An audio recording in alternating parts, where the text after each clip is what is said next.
پانچویں رکوع میں ایک مکالمہ آ رہا ہے دو اشخاص کا۔ ایک شخص وہ ہے کہ جس کو اللہ نے دنیاوی نعمتیں جو بھی اس دور کی تھیں بھرپور دی ہیں، مادی وسائل بھرپور دے رکھے ہیں، اور وہ اس قدر اس کا معاملہ ٹھیک چل رہا ہے کہ ہوتے ہوتے اس کی نگاہ اب اللہ کی طرف سے ہٹ کر ان مادی اسباب و وسائل ہی پر جم گئی ہے، اس کا توکل اور اعتماد اسی پر قائم ہو گیا ہے۔ ایک دوسرا شخص ہے دنیاوی اعتبار سے مرفع الحال نہیں ہے، اس کے پاس دولت نہیں ہے، دنیاوی چیزیں نہیں ہیں، لیکن وہ اللہ تعالیٰ کی معرفت اسے حاصل ہے۔ وہ اس دولت مند آدمی کو کوئی نصیحت کرتا ہے کہ تم اللہ کو بھول گئے ہو، تمہیں چاہیے کہ ہم تمام چیزوں کے اوپر جو بھی اللہ نے تمہیں دی ہے اس کا شکر ادا کرو، اس کا حق ادا کرو۔ لیکن اس نے اپنے گھمنڈ میں آ کر اسے بہت تلخ جواب دیا، میرے پاس یہ سب کچھ ہے تو گویا کہ میں اللہ تعالیٰ کا لاڈلا ہوں، چہیتا ہوں، تم جوتیاں پٹخار رہے ہو، تمہارے پاس کچھ نہیں ہے، تمہاری کوئی حیثیت نہیں ہے، تمہاری یہ حیثیت ہی نہیں کہ مجھے تم واس بھی کہو۔ لیکن یہ کہ اس پر پھر جو ان کے درمیان معاملہ ہوا تو انہوں نے کہا اس شخص نے کہ ہو سکتا ہے کہ اللہ تعالیٰ تمہارے اس سارے دولت کو اور مال و اسباب کو ضائع کر دے، لیکن یہ کہ اس نے کہا کیسے ہو سکتا ہے، میں نے سارا بندوبست ٹھیک کیا ہوا ہے۔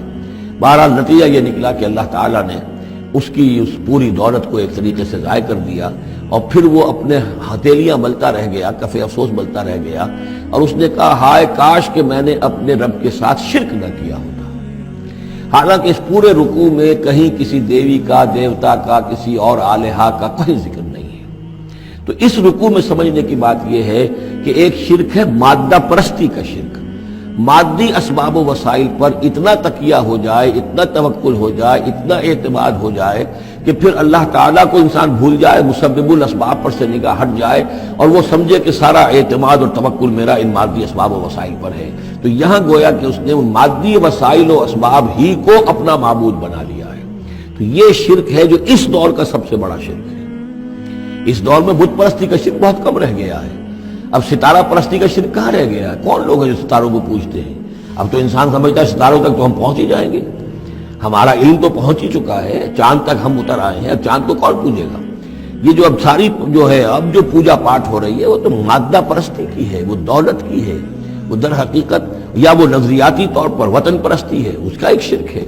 تو یہ اس دور کے شرک کو سمجھنا بہت ضروری ہے، اور یہ رکوع اس اعتبار سے کہ اس میں کسی دیوی دیوتا کا ذکر نہیں ہے۔ تو شرک کون سا کیا اس نے؟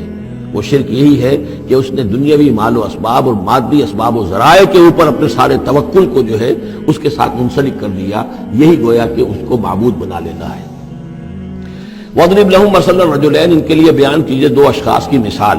جعلنا لأحدهما جنتین من اعناب، ان میں سے ایک کو ہم نے دیے تھے دو باغ انگوروں کے، وحففناهما بنخل، اور ان دونوں کو گھیرے میں لیا ہوا تھا کھجوروں کے درختوں نے۔ اب دیکھیے کہ انگوروں کی بیلیں ہیں، اور چونکہ ادھر ادھر سے ہوا تیز نہ آئے تو کھجوروں کے جھنڈ جو ہیں وہ چاروں طرف لگے ہوئے ہیں، تاکہ ان کے مابین جو اس کی انگوروں کی بیلیں ہیں وہ بڑی محفوظ ہیں۔ وجعلنا بینہما زرعا، ان کے درمیان کھیتی بھی تھی، یعنی یہ کہ اناج کا سامان بھی ہے اور انگوروں کی بیلیں بھی ہیں، اور یہ کہ کھجوروں کے درخت بھی ہیں۔ کلتا الجنتین آتت اکلہا، اور وہ دونوں باغات اپنا پھل دیتے تھے، ولم تظلم منہ شیئا، سال بسال پھل آ رہا ہے، سال ہر سال ہو گئے، ہر سال پھل آ رہا ہے، اس میں کوئی کمی نہیں کرتے تھے۔ جب یہ چیز چلتی رہتی ہے تو آدمی کا خود بخود ایک توکل جو ہے وہ اس چیز کے ساتھ وابستہ ہو جاتا ہے، وہ بھول جاتا ہے کہ اس کی اللہ تعالیٰ کے فضل و کرم سے ہے یا اللہ کے اذن سے ہے، بلکہ یہ کہ وہ انہی چیزوں کو سمجھ بیٹھتا ہے کہ یہ دائم ہے اور قائم ہے۔ وَفَجَّرْنَا خِلَالَهُمَا نَهْرًا، اور ہم نے ان کے مابین ایک نہر بھی نکال دی تھی، آب پاشی کا بھی پورا نظام موجود ہے۔ وَكَانَ لَهُ ثَمَرٌ، اور اس کے میوے بھی تھے، یعنی یہ بھی تھا کہ باغ جو ہے پھلا ہوا اس وقت، انگور بھی ہیں اور کھجور بھی جو ہے درخت جو ہیں لدے ہوئے ہیں، اور ایک اس کا مفہوم یہ بھی ہے میرے نزدیک جو زیادہ راجح ہے کہ اس کو اولاد بھی اللہ نے خوب دی تھی۔ جیسے درختوں پر پھل لگتا ہے تو انسان کے لیے اس کی اولاد جو ہے اس کے پھل کی حیثیت رکھتی ہے، تو گویا کہ اس کو اولاد بھی ملی تھی۔ فقال لصاحبہ وهو يحاورہ، تو کہا اس نے اپنے ساتھی سے، ان سے وہ گفتگو کر رہے تھے، آپس میں گفتگو کر رہا، انا اکثر منک مالا واعز نفرا، میں تم سے کہیں بڑھ کر ہوں مال میں اور نفری میں۔ اب یہ نفری کے حوالے سے میں نے کانا لہو ثمر، اس کے بیٹے بھی تھے، اولاد بھی تھی، تو اس کے حوالے سے وہ نفری کی بات بھی کر رہا، میرے بازو بھی بہت ہیں۔ وَدَخَلَ جَنَّتَهُ، اور وہ داخل ہوا اپنے باغ میں، وَهُوَ ظَالِمٌ لِنَفْسِهِ، اور وہ اپنے جان پر ظلم کر رہا تھا، یعنی اسی گمراہی کے اندر مبتلا تھا. قال ما اظن ان تبید هذه ابدا، انہوں نے کہا میں نہیں سمجھتا کہ یہ باغ بھی کبھی اجڑ سکتا ہے. کیا مجھے دھمکا رہے ہو کہ اللہ تعالیٰ جو ہے کہیں تم میری یہ دولت سلب نہ کر لے؟ دیکھو میں نے کھجوریں کس حساب سے یہاں پر لگائی ہیں کہ کوئی اگر آئے بھی، کوئی باد سرسر آئے یا کوئی اور بھی ہوا کا تیز لو کے جھونکے آئیں تو وہ میری انگوروں کے بیلوں تک نہ پہنچے.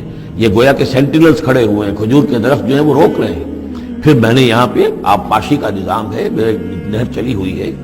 ما اظن ان تبید هذه ابدا، میں نہیں سمجھتا کہ میرا یہ باغ جو ہے کبھی یہ کہ برباد بھی ہو سکتا ہے. وما اظن الساعة قائمة، اور یہ جو تم قیامت وغیرہ کی بات کر رہے ہو، اول تو میرا گمان نہیں ہے کہ کوئی قیامت کھڑی ہونے والی ہے. وما اظن الساعة قائمة، میں نہیں سمجھتا کہ یہ قیامت ہونے والی. ہاں ڈکوسلے سے ہیں، کوئی بڑوں سے سنا تو ہے.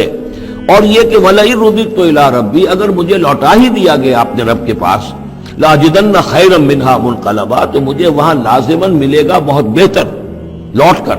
اب اس کے اندر ایک فلسفہ ہے ان کا کہ جب اللہ نے مجھے یہاں دیا، اللہ کے وہ منکر نہیں تھے، اللہ نے مجھے یہاں دیا ہے تو اس کا مطلب یہ کہ میں چہیتا ہوں، لاڈلا ہوں، یا اللہ نے مجھے کچھ صلاحیتیں دی ہیں، میں نے بڑی عمدہ پلاننگ کر کے باغ بنائے ہیں، سارا اس کا بندوبست کیا ہے. تو یہ میری جو صلاحیت ہے، یہ اللہ کی دی ہوئی جو میرے اندر ہے، یہ جو خیر ہے، یہ کہاں چلا جائے گا؟ آخرت میں بھی مجھے پھر ملے گا اور اس سے بہتر ملے گا. اور تم جیسے یہاں جوتیاں پٹخار رہے ہو ایسے وہاں پٹخارو گے. وَلَئِن رُدِدتُّ إِلَىٰ رَبِّي، اگر بالفرض ہو ہی گیا ایسا، لوٹا ہی دیا گیا میں اپنے رب کی طرف، لَأَجِدَنَّ خَيْرًا مِّنْهَا مُنْقَلَبًا، تو اس سے بھی بہتر مجھے وہاں پر ملے گا.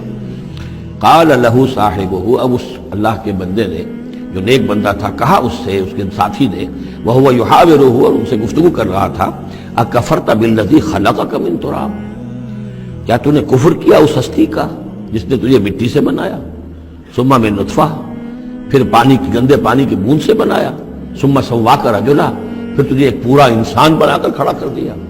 اب یہاں تجھے کفر کون سا کیا؟ یعنی یہ کہ وہ رب مان رہا ہے اللہ کو اور رب کے ساتھ اس نے کسی اور کا ذکر نہیں کیا ہے. مطلب یہ کہ آخرت کا انکار در حقیقت اللہ کا انکار ہے.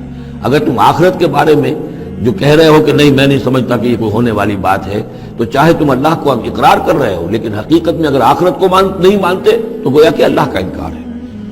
لیکن هو اللہ ربی، لیکن جہاں تک میرا معاملہ ہے میں نے تو اللہ کو اپنا رب مانا ہوا ہے، وہی میرا مالک ہے، آقا ہے. ولا اشرک بربی احدا، اور میں اپنے رب کے ساتھ کسی کو شریک نہیں ٹھہراتا. ولولا اذ دخلت جنتک قلت ما شاء اللہ، اور کیوں نہ ایسا ہوا کہ اللہ کے بندے جب تو اپنے باغ میں داخل ہوا تو نے باغ دیکھا، پھلا ہوا ہے، ہرا بھرا ہے، ہر طرف منظر جو ہے بڑا دل خوشگل منظر ہے، تو کہتا ما شاء اللہ. یہ پھر وہی مجلسی کلمہ آ گیا جس میں توحید کوٹ کوٹ کر بھری ہوئی ہے. ما شاء اللہ، یہ جو اللہ نے چاہا، جو اللہ نے چاہا، یہ سب اس کے فضل و کرم سے ہے. لا قوت الا باللہ، کوئی طاقت نہیں ہے اللہ کے سوا. اگر اللہ کی طرف سے یہ بات نہ ہوتی تو میرے اندر کوئی صلاحیت نہیں تھی. اللہ ہی کی ہے در حقیقت، یہ دین ہے اس کی، اسی کی عطا ہے. ان ترن انا اقل منک مالا و ولدا، اگر تم دیکھ رہے ہو کہ میں تم سے کم ہوں مال میں بھی اور اولاد میں بھی، فعسى ربی ان یؤتینی خیرا من جنتک، تو مجھے تو اپنے رب کے بارے میں یہ یقین ہے کہ وہ جب چاہے مجھے تیرے باغ سے بہتر باغ دے سکتا ہے. وَيُرْسِلَ عَلَيْهَا حُسْبَانًا، اور تیرے باغ کے اوپر وہ کوئی اوپر سے کوئی لو کا جھونکا ایسا بھیج سکتا ہے، من السماء، آسمان سے، فَتُصْبِحَ صَعِيدًا زَلَقًا، کہ یہ پورا باغ جو ہے یہ جو ایک ایسا چٹیل میدان ہو کر رہ جائے کہ یہاں کوئی درخت رہے نہ بیلے رہے. معلوم ہوا کہ ہر چیز جب آنکھ کھلی گل کی تو موسم تھا خزاں کا، یہ ہو سکتا ہے، عین ممکن ہے. اور یصبح ماؤہا غوراً، یا اللہ آسمان سے کوئی ایسی نہ بھی بھیجے کوئی چیز بلا، تو اس کا پانی ہی جو تمہارا یہ جو چشمہ چل رہا ہے وہ پانی ہی اگر زمین کے اندر گہرا اتر جائے، یہ چشمہ خشک ہو جائے، فلن تستطیع لہ طلبا، اور پھر تو پانی کہیں سے لا نہ سکے تو یہ باغ خود بخود اجڑ جائے گا. یہ سارے امکانات ہیں. مسبب الاسباب نے تمہارے لیے اس وقت سارے اسباب جمع کر رکھے ہیں، جب چاہے گا ان میں سے کسی ایک سبب کی بھی اگر تناب کھینچ لے تو یہ سارا معاملہ جو ہے یہ تو شیش محل کی طرح کا ہے، ایک ہی جو پتھر ہے وہ اس سب کو چکنا چور کر دے گا.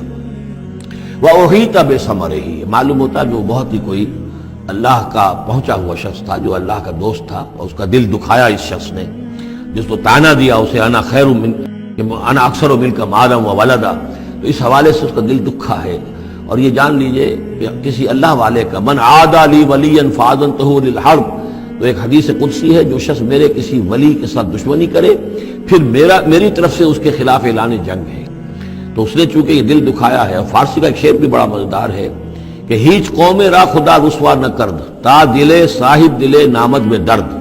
کسی صاحب دل کے جو دل کو ٹھیس لگتی ہے، درد اس کے اندر پیدا ہو جاتا ہے، صاحب دل ہو، اللہ کی محبت اس کے دل میں ہو اور اسے ٹھیس پہنچے، تو تا دلے صاحب دلے نامد میں درد، ہیچ قوم را خدا رسوا نہ کر۔ قومیں بڑی رسوا ہو جاتی ہیں کسی ایک اللہ والے کی کہ دل جو ہے اس کی دل کو اگر تکلیف پہنچے تو وہی تب ثمرہ ہی، اس کا سارا ثمر سمیٹ لیا گیا۔ اللہ تعالیٰ نے جو کچھ اس کو دیا تھا وہ سلب کر لیا، باغ بھی ختم ہوا، اولاد بھی ختم ہوئی۔ فَأَصْبَحَ يُقَلِّبُ كَفَّيْهِ عَلَىٰ مَا أَنفَقَ فِيهَا، تو وہ رہ گیا اپنے ہاتھوں کو ملتا ہوا، اپنی ہتھیلیوں کو ملتا ہوا، جسے ہم کہتے ہیں کفِ افسوس ملنا۔ يُقَلِّبُ كَفَّيْهِ عَلَىٰ مَا أَنفَقَ فِيهَا، جو کچھ اس نے خرچ کیا تھا، انویسٹ کیا تھا، محنت کی تھی، کتنا عرصہ لگا تھا اس باغ کے پلاننگ میں، باغ کو اس نے لگایا تھا، کہاں کہاں سے پودے لایا ہوگا۔ ما انفق فیہا وہی خاویۃ علی عروشہا، اور وہ باغ جو ہے گرا پڑا ہوا تھا اپنی چھتریاں کے اوپر، کیونکہ جو انگور کی بیلیں ہوتی ہیں، وہ ٹٹیاں ہوتی ہیں، چھتریاں ہوتی ہیں، وہ سب اوندھی پڑی ہیں۔ وَيَقُولُ يَا لَيْتَنِي لَمْ أُشْرِكْ بِرَبِّي أَحَدًا، اور اس وقت وہ کہہ رہا تھا ہائے میری شامت، کیا کاش کہ میں نے اپنے رب کے ساتھ شرک نہ کیا ہوتا۔ اب یہ کون سا شرک ہے؟ اس پوری اس گفتگو کے اندر کہیں کسی دیوی کا، دیوتا کا، کسی کا ذکر نہیں ہے، کسی کی شفاعت کا ذکر نہیں ہے۔ یہ ہے ہمارا آج کا نقشہ مادہ پرستی کا، آج کی ہماری ذہنیت جو ہے پوری کی پوری اس رکوع کے اندر موجود ہے۔ وَلَمْ تَكُنْ لَهُ فِئَةٌ يَنْصُرُونَهُ، اور نہ ہوئی پھر اس کی کوئی جماعت، کوئی اس کی فوج ہوتی جو اس کی مدد کرتی من دون اللہ، اللہ کے مقابلے میں۔ وَمَا كَانَ مُنْتَصِرًا، اور نہ ہی وہ اس قابل تھا کہ کسی سے انتقام لے۔ کس سے انتقام لے؟ سارا فیصلہ تو اللہ کی طرف سے ہوا ہے۔ هُنَالِكَ الْوَلَایَةُ لِلَّهِ الْحَقُّ، یہاں تو حکومت اور اختیار کل کا کل اللہ ہی کے لیے ہے، سچے اللہ کے لیے جو الحق ہے۔ یہ ولایا ہے واو کے زبر کے ساتھ۔ والی کہتے ہیں حاکم کو، مالک کو والی، والی سے ولایا بنتا ہے۔ ولی کہتے ہیں دوست، پشت پناہ، اور اس سے ولایا بنتا ہے، ولایت باہمی۔ اللہ ولی الذین آمنوا یخرجہم من الظلمات الی النور، اور الا ان اولیاء اللہ لا خوف علیہم ولا هم یحزنون، یہ ولایت ہے واو کے زیر کے ساتھ۔ اور والی ہونا کسی کا، فلاں ملک کا والی فلاں تھا، یعنی وہاں کا حکمران تھا، بادشاہ تھا، تو یہاں کی بادشاہی، یہاں کا اختیار، ہنالک الولایۃ للہ الحق، کل ولایت اللہ ہی کے ہاتھ میں ہے۔ ہوا خیر ثوابا و خیر عقبا، یقیناً وہی بہتر ہے انعام دینے والا، اور وہی بہتر ہے نتیجے کے اعتبار سے، عاقبت کے اعتبار سے۔